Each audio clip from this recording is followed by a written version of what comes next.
Well, it's been a while. It seems like a long time, Ben Simon. I see you around the rink from time to time, and you're here every day. It seems a while because no playoffs last year. And I got to start by asking you, a guy who won championships as a player and as a coach, you've hoisted cups and drank champagne from those cups over and over and over again, both Turner and Calder.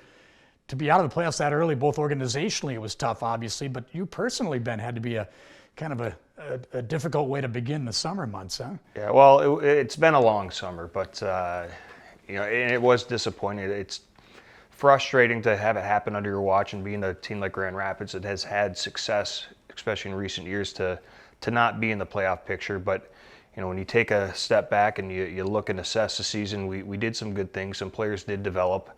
Unfortunately, we didn't get that playoff experience that we wanted to as a group collectively, as a staff, for the fans. But that's our motivation for this year, to come back. And this summer we took a step back and reflected, how can we be better? Where do we need to improve? And I think that we'll be better served for it. Take one step forward one step backward to hopefully take two steps forward. Benny, you can't understate the importance of getting in the playoffs. That experience, as you pointed out, so valuable to a young hockey player, even the older guys. I mean, it's just, just being around that kind of an environment, a winning championship environment that we experienced twice here, goes a long, long ways towards the future of these guys, not just as players, but even in their lives. Yeah, well, I do think that winning, it's a skill, and to be a part of winning organization, everyone wants a winner. Everyone wants to be associated with winning people and people that have that kind of culture, and I think historically Grand Rapids, Detroit has done that, but recently, it's been a little bit of a tough sled, but for players that do get that experience and have those winning, what it takes to win, I think you learn how to play the right way, how to be a part of a team, how to sacrifice, all those little things and habits that lead to not only winning down here, but just being successful in general. Of all your championships, which one was the favorite? Or was there a favorite? They're all kind of special in their own regard. My rookie year, we won the Turner Cup in the old IHL, and that was kind of special because there were several rookies on it. I think there were 11 rookies on that team.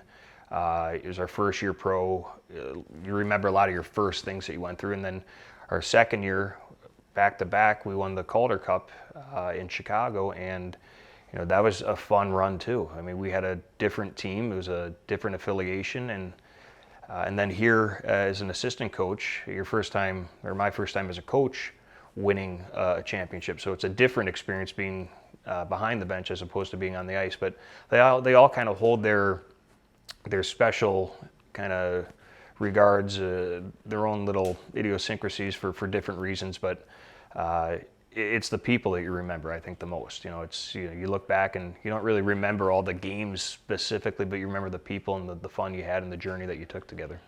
All good stuff. Let's turn the page, though, and look forward. Not much change here. Coaching staff remains intact, which is exciting for all of us and our organization.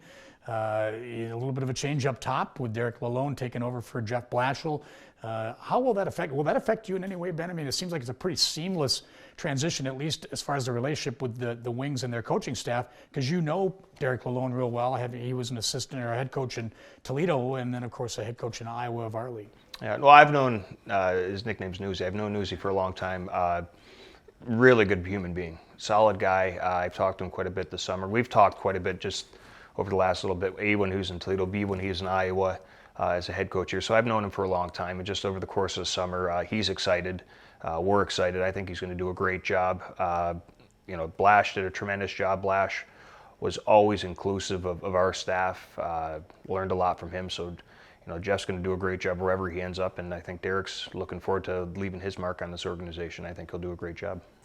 Exciting times in Detroit. I think exciting times here. A lot of changes around here in this locker room.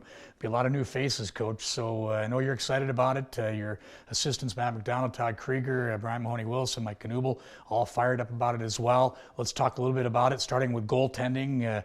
The Wings suddenly have a little more depth there, and it's going to be I think it's the most intriguing position when you start evaluating what your team's going to look like next year, potentially. There's a lot of guys in the mix, starting with Okanura from Finland, who's the veteran, maybe looked upon as the number one guy right now. Bradstrom re-signs. You got maybe the real wild card in all this is Sebastian Kosa, their first-round draft pick. Yeah, well, like you said, it is intriguing because goaltending is such a huge part of having success in the game of hockey. So, all those guys this summer, they're doing whatever they can to put themselves in the best position to really make a run at Detroit. And obviously, if we get them here, we'll see how it plays out here. But Okanara had a great World Championships. I've heard a lot of great things about him. I spoke to him this summer. He's excited to come back over here. Obviously, he played here a little bit ago, and he's been over in Europe the last few years. But he's looking forward to come over here and kind of challenging for opportunities here. And then Victor's coming back again. We're excited to see him because he actually, when you take a step back and you assess the season, he really was trending in the right direction. He did develop nicely, and I think it'll be a lot more smooth transition for him this coming year because he knows what he's coming back into. He knows the buildings he's coming back into. He knows the coaching staff.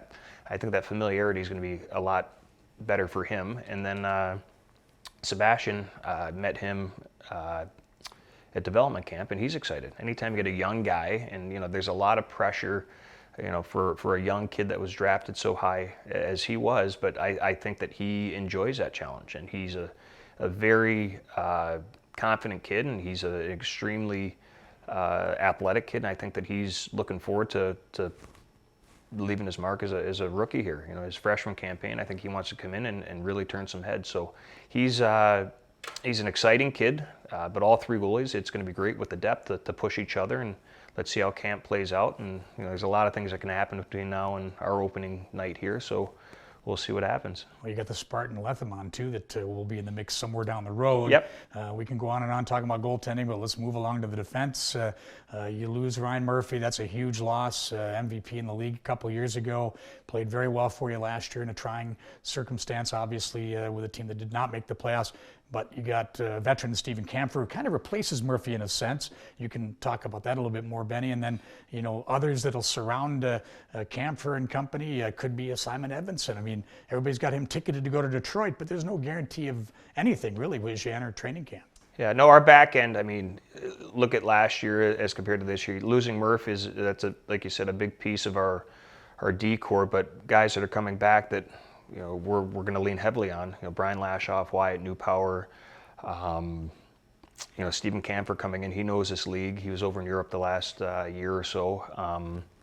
And other young kids that need to take another step. Donovan Sabrango is another guy. Seth Barton and Jared McIsaac. They should be better served as second, third year pros now. And now you're adding some young kids into the mix here with Vero. You got Johansson.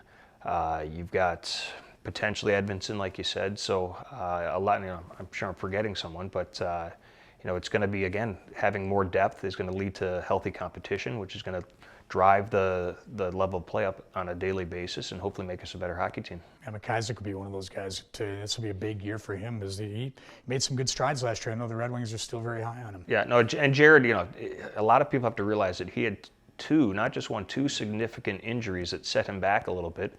And he's worked his tail off to get back. So, he might be a third-year pro technically, but, in terms of games played and experiences, he's really not a third-year pro. This would be his second real full year. And, again, he's developed nicely over the course of, the last 3 years. And I think he's learned a lot about himself and what it takes to be successful and what it takes to stay healthy. And I think if he can stay healthy, he's going to have good opportunity in front of him. All right, up front. Same thing. You're missing. You're going to be losing some guys, as everybody does.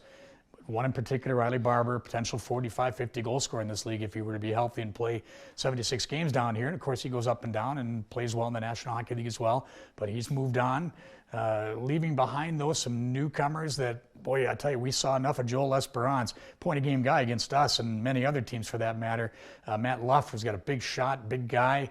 Among others, that and Zarnik is another newcomer that these guys will be vying for positions in Detroit. Probably be some up and down there, but those are three guys among many that are exciting to the thought of wearing a Griffin uniform. Yeah, well, first, you mentioned Riley Barber, and he came in and he scored a lot of goals for us. So losing him will be a big loss. But with that being said, I do think that we added pieces in the organization of guys that can score, and those guys their mindset right now is to make Detroit, and whether that happens, if they end up coming here, we're going to welcome them with open arms. But a guy like Lasbrance has had over 25 goals, I think, his first 2 years or 3 years. So he's going to be relied heavily to score. And Matt Luff has had success as a goal scorer. He's big body, right shot, which we don't have.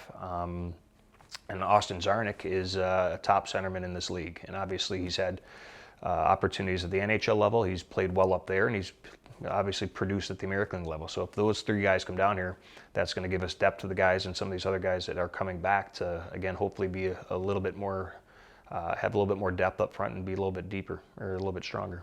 One thing's for sure, we're all going to be speaking different languages by the end of the year: Swedish, Finnish.